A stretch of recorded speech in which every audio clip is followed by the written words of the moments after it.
Kami salamat doon kung nagpupuyang sa mahapon sa bawat pagkakuman. Tawag ka nung nagkauban, makakapit ka na. Imagine a world where all workers are respected, where all people believe they're in the right jobs, where productivity is high. The Cebu-based Duros group of companies is moving towards that direction through its Duros Academy program, or DAP, a training initiative that equips the less privileged as well as those recovering from drug addiction with a bundle of skills. The goal is to give workers not just several skills, but actual experiences to help them land a respectable job in the construction industry.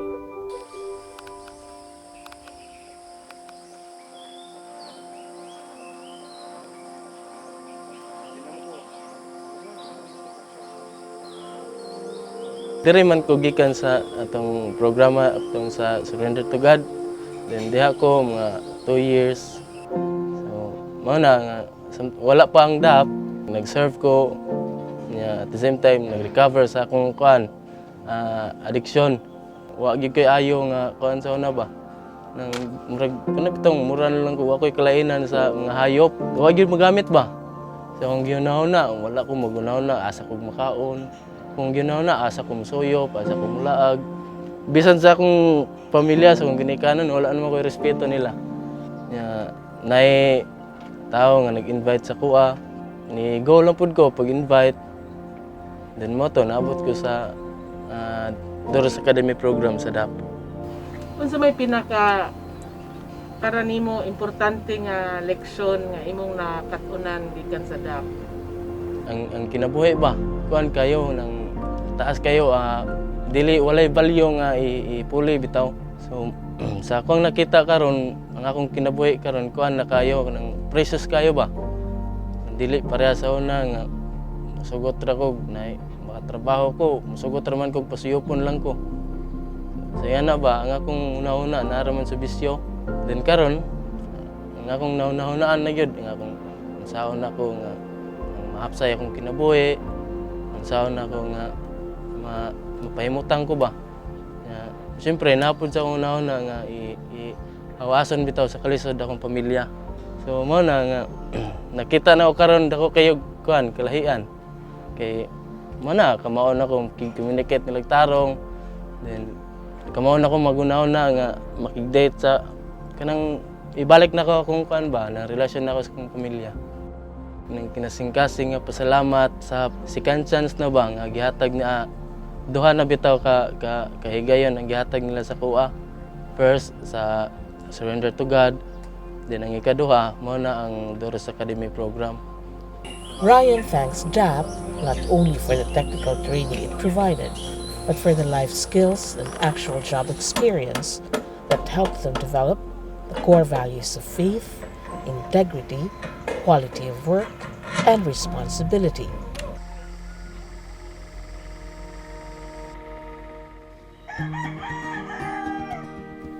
Lyndon Cantalejo is like many other scholars of DAP. He is a school dropout who is not afraid to seek help. A resident of far-flung barangay Cantabaco, Toledo City, Lyndon found himself in the northern town of Liloan to train at the Duros Academy. Pag sugod ako sa DAP, ma'am, wala jud kay nakatunan sa kuan, bahin sa mga construction. Gitudloan may unsaon sa kaning masonry, carpentry, nya sa basic plumbing o basic electrical. Nya pagkahuman na nagi-introduce mi sa nambasa sa plano man ba. Ka abot na ko sa DAP, naa sa kay gamay nga batasan nga na ipagka-ampugiroon ba. Nya usa pa sad ang DAP siya nakapabalik na ako sa kuan sa Ginoo.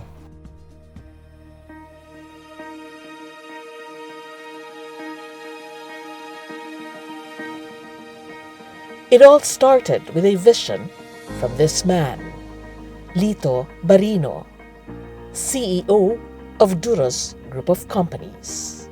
Everybody says ang Duros Academy is a fulfillment of your dream. What exactly was your dream? Yeah, I mean to give a good opportunity for those who are less privileged in our society, no? Labi na gyud kaning taga probinsya. Kay based on my experience, ang kugihan nga mga workers na sa probinsya, but the only problem is wala kay proper nga training ba. Tungod kay walay experience, most likely they will just be a ordinary laborer until matigulang na sila. We should be able to produce a credible working force nga kasaligan, labi na gyud sa construction industry. Kay I believe nga that's what we need at this point of time. The scholars of DAP undergo 4 stages, beginning with a life skills training program or intensive values formation through continuing psycho-spiritual education. Next is the basic technical training, where a bundle of skills are taught in line with TESDA standards. The scholars are then given on-the-job training to enable them to apply and master the skills. Finally, the stage of deployment or job placement as a regular worker, piece worker, or job contracting service provider. The trainees are initially housed in a Duros Academy facility and given allowances.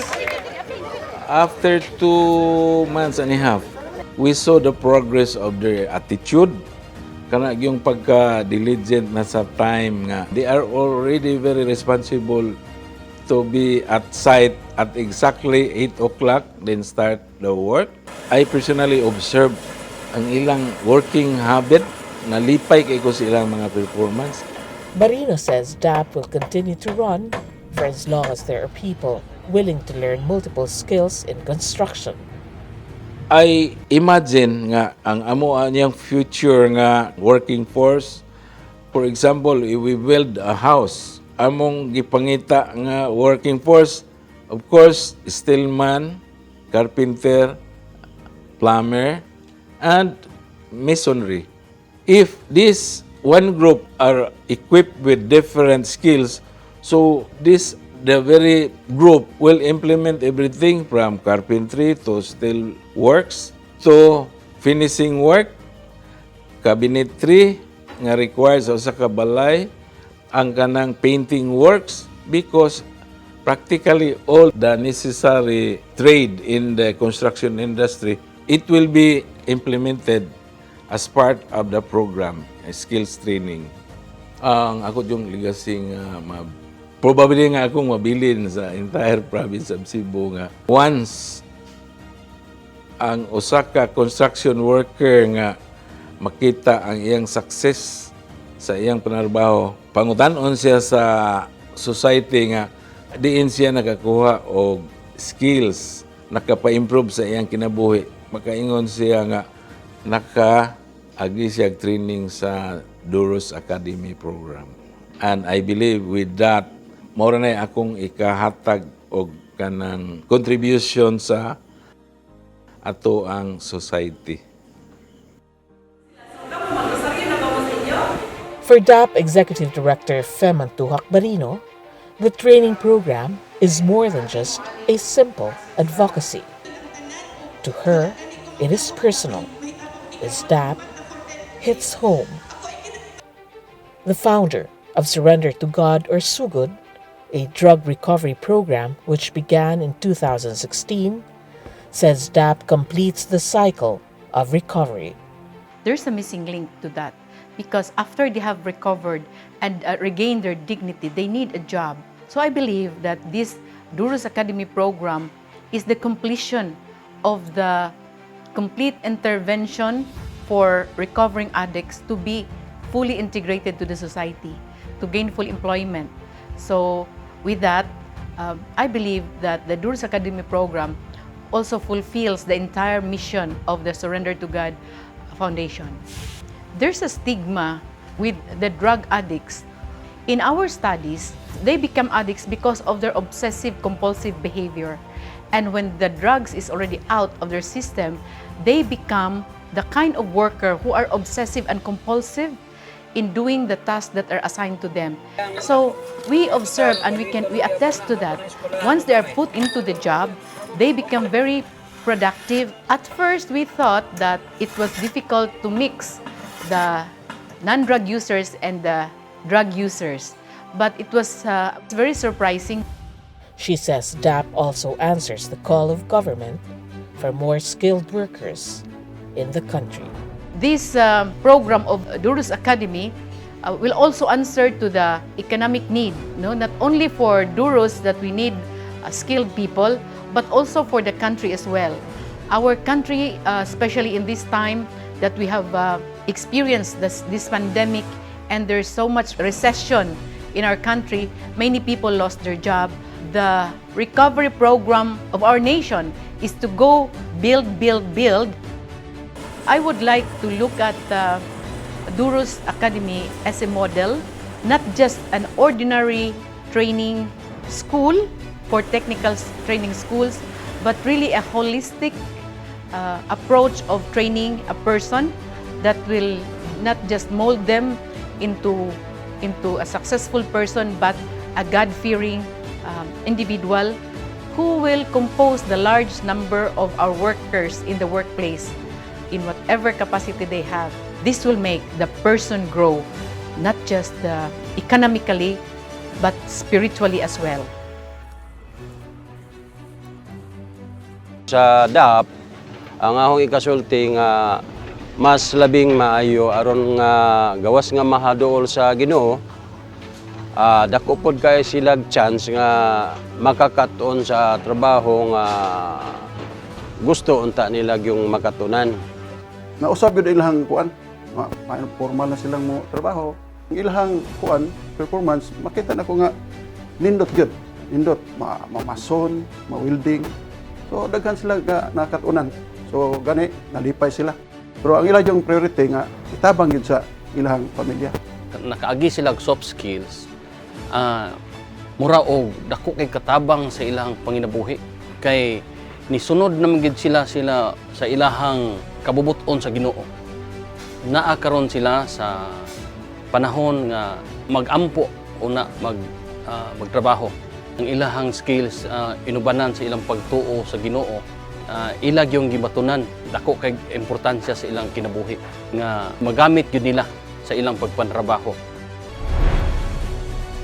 Salamat Duros Academy. Salamat Duros Academy. Salamat Duros Academy. Salamat Duros Academy. Salamat Duros Academy.